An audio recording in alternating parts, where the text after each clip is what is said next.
प्रेम को समझना जरूरी है। जीवन की ऊर्जा जो अपार और असीमित है, अनंत है, या तो प्रेम बन जाती है या फिर भय के रूप में परिवर्तित हो जाती है। प्रेम को समझना आवश्यक है। आदिकाल से धर्म गुरुओं ने परमात्मा को भय के माध्यम से ही प्राप्त करने की बात कही है। भय से भी कोई पाया जा सकता है या भय के कारण भी कोई आ सकता है क्या? भय से भी कोई क्या संबंध बन सकता है? भय से बने हुए संबंध में या तो घृणा होगी या फिर प्रतिरोध अवश्य होगा, लेकिन भय से मुक्ति तो असंभव है। जहर के समान है भय। भय अधर्म है, लेकिन धर्म गुरु ये सिखाते हैं कि परमात्मा से भय करो और इस दुनिया से घृणा करो। इस संसार से भी प्रेम करो और उस परमात्मा से प्रेम करो।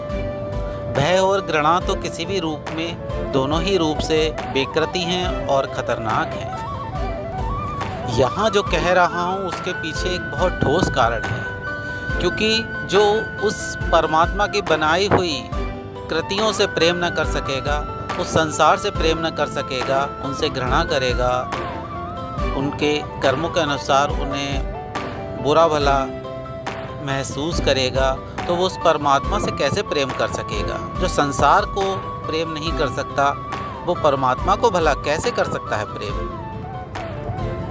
जो इस संसार को तो इनकार कर रहा है, लेकिन इसके पीछे छिपे हुए हाथों को इनकार कैसे कर सकता है? या जो ये कहे कि हे परमात्मा, हम तुझे तो प्रेम करते हैं, लेकिन तेरी बनाई हुई दुनिया को हम प्रेम नहीं करते, हम तो उससे घृणा ही करते हैं।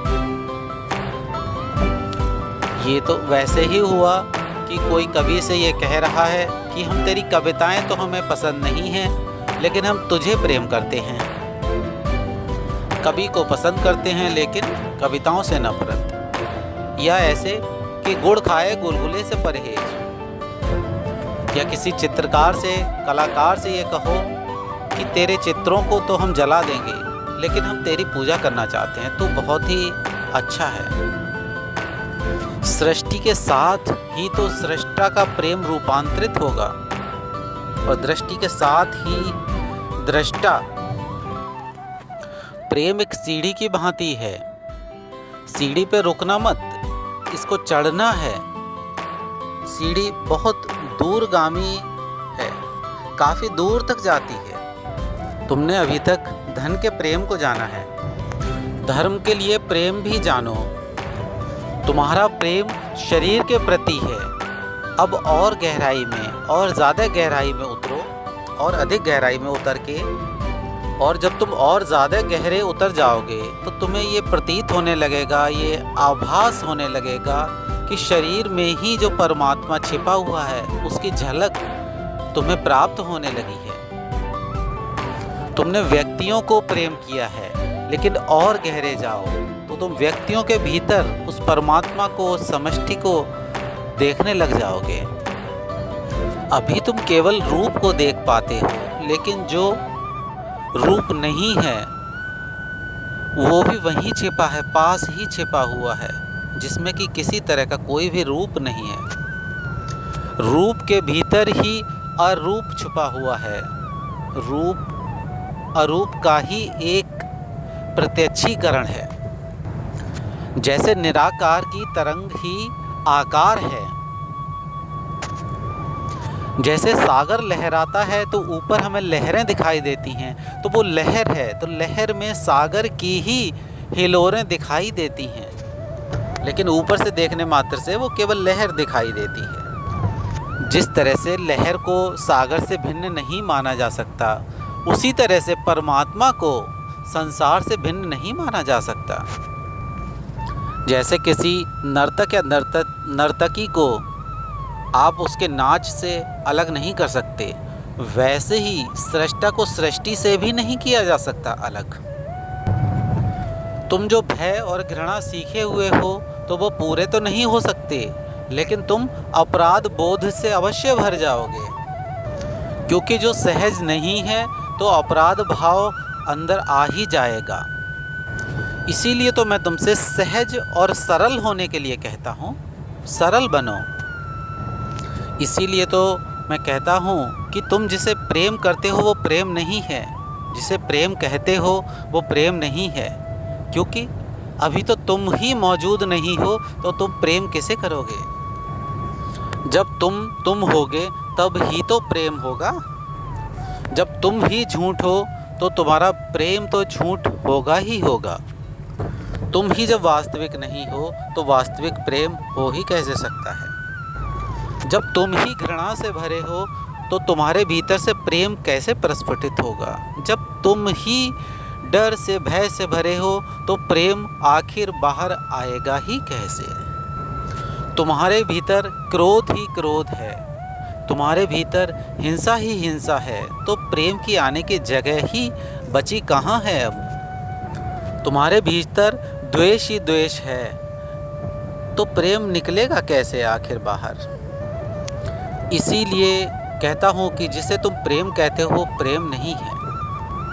प्रेम को तुमसे ही निकलना है, तुम्हारे भीतर होना चाहिए प्रेम। इसलिए जिसे तुम प्रेम कहते हो वो प्रेम नहीं, लेकिन उस प्रेम के सूत्र को ही अगर पकड़कर धीरे धीरे प्रयोग करना सीख जाओगे तो जो आज एक बारीक धागे की तरह तुम्हारे हाथ में है, तो वो समय के साथ एक बहुत बड़ी धारा बन जाएगा। एक सूफी कथा है, उसके माध्यम से सुने। एक सम्राट था और एक सम्राट अपने वज़ीर पर बहुत ज़्यादा नाराज़ हो गया। जब वो नाराज़ हुआ तो उसने उस वज़ीर को एक बहुत ही ऊंची मीनार पर, एक बहुत ही गगनचुंबी एक इमारत पर चुनवा दिया, और जब वहाँ से कूदा भी नहीं जा सकता था, बहुत ऊंची थी। तो उसकी पत्नी को पता चला, तो उसकी पत्नी एक फ़कीर के पास पहुंची, वज़ीर की पत्नी। फ़कीर ने कहा जिस तरह हम बचे उस तरह वो भी बच सकता है। वज़ीर की पत्नी ने पूछा क्या आप भी कभी किसी मीनार पर कैद थे। तो फ़कीर ने कहा मीनार पर तो नहीं, लेकिन हम कैद थे, तो जैसे हम बचे वही रास्ता उसके काम भी आ जाएगा, तो वैसा ही करो। वो फ़कीर उठा और अपने बगीचे में गया और वहाँ से एक छोटा सा कीड़ा पकड़ा और वो कीड़ा उसको दे दिया, और कीड़े की मूँछों पर उस फ़कीर ने थोड़ी सी शहद लगा दी और कीड़े की पूँछ में एक पतला सा महीन रेशम का धागा बांध दिया। वज़ीर की पत्नी ने कहा ये क्या पागलपन है, आप ये क्या कर रहे हैं, इससे क्या होगा। फ़कीर ने कहा तुम फिक्र मत करो, ऐसे ही हम बचे हैं, इसे तुम छोड़ दो मीनार पे और ये ऊपर की तरफ बढ़ना शुरू हो जाएगा। और क्योंकि जो मधु की गंध आ रही है, और ये जो मधु की गंध इसे आ रही है, इसके पीछे पीछे ये ऊपर तक पहुंच जाएगा। इसको तलाश करनी ही पड़ेगी क्योंकि इसको गंध आ रही है, और ये बंधा हुआ धागा तेरे पति तक पहुंच जाएगा। फ़कीर ने कहा घबरा मत, ये पतला धागा जब पहुंच जाएगा तो फिर उसमें थोड़ा सा और मजबूत धागा बांधना, और मजबूत धागे में उसके बाद फिर छोटी सी रस्सी, हल्की रस्सी बांधना, और फिर उस हल्की रस्सी में फिर एक मोटी रस्सी बांधना, और जो तू सबसे बाद में मोटी रस्सी बांधेगी तो उस मोटी रस्सी से तेरा पति उतर आएगा। और उसने यह प्रयोग किया और उस छोटे से कीड़े ने उसके पति को मुक्ति दिलवा दी। एक बड़ा महीन सा धागा, और उस महीन धागे के सहारे मोटे धागे पकड़ में आते चले गए। ये जो तुम्हारा प्रेम है ये बहुत महीन धागा है, बहुत कचड़े कूड़े से भरपूर है, लबालब है। इसीलिए जब तुम्हारे कोई भी बड़े या धर्मगुरु आपको समझाते हैं तो समझ में आ जाता है कि तुम्हारा प्रेम तो पाप है, क्योंकि उसके साथ बहुत कूड़ा कचरा भरा हुआ ऑलरेडी है वहाँ पर, और जो प्रेम रूपी हीरा है वो तो कहीं दब गया है। इसीलिए तो धर्मगुरु आपके ऊपर प्रभाव जमा लेते हैं, क्योंकि उनकी बात तुम्हें प्रभावी नज़र आती है। तुम्हारे प्रेम ने तुम्हें दुख, पीड़ा और आसक्ति के अलावा दिया ही क्या। तुम्हारे प्रेम ने तुम्हें कारागृह के अलावा क्या दिया। दुख और तकलीफ़ों के अलावा क्या दिया प्रेम ने तुम्हारे। तो जल्दी ही समझ आ जाती है ये बात कि ये प्रेम ही बंधन है।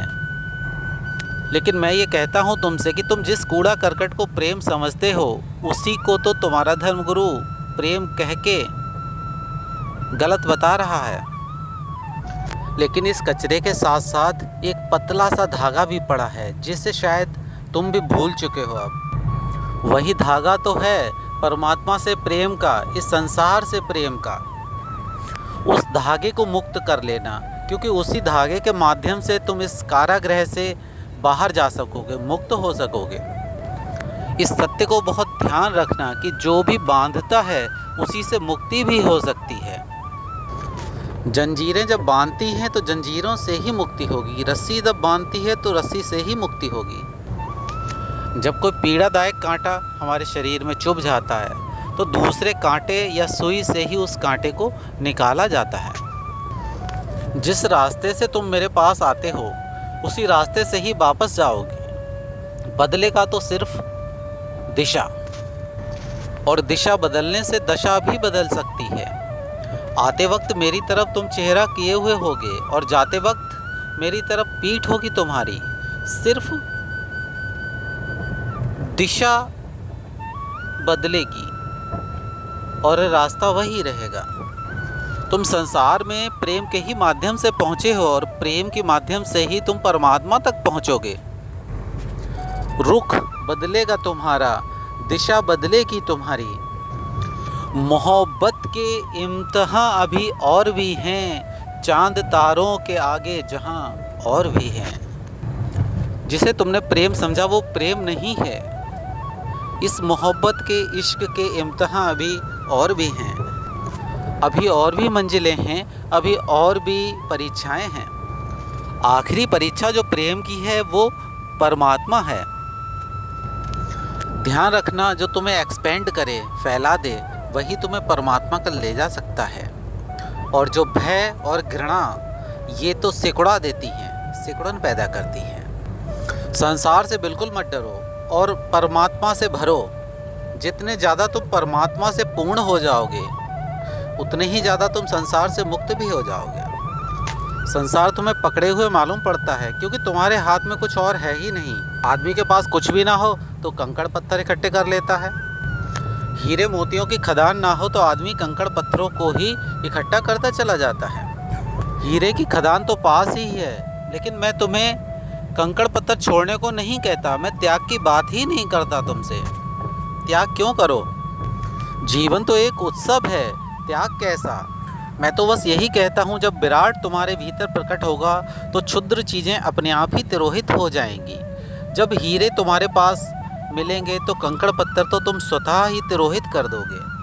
जब तुम्हें समझ आ जाएगी हीरों की तो कंकड़ों को स्वयं में भी छोड़ दोगे। तुम इस विराट परमात्मा का भरोसा करो, क्षुद्र का भय नहीं। तुम इस विराट को निमंत्रण दो, क्षुद्र को बिल्कुल भी मत हटाओ।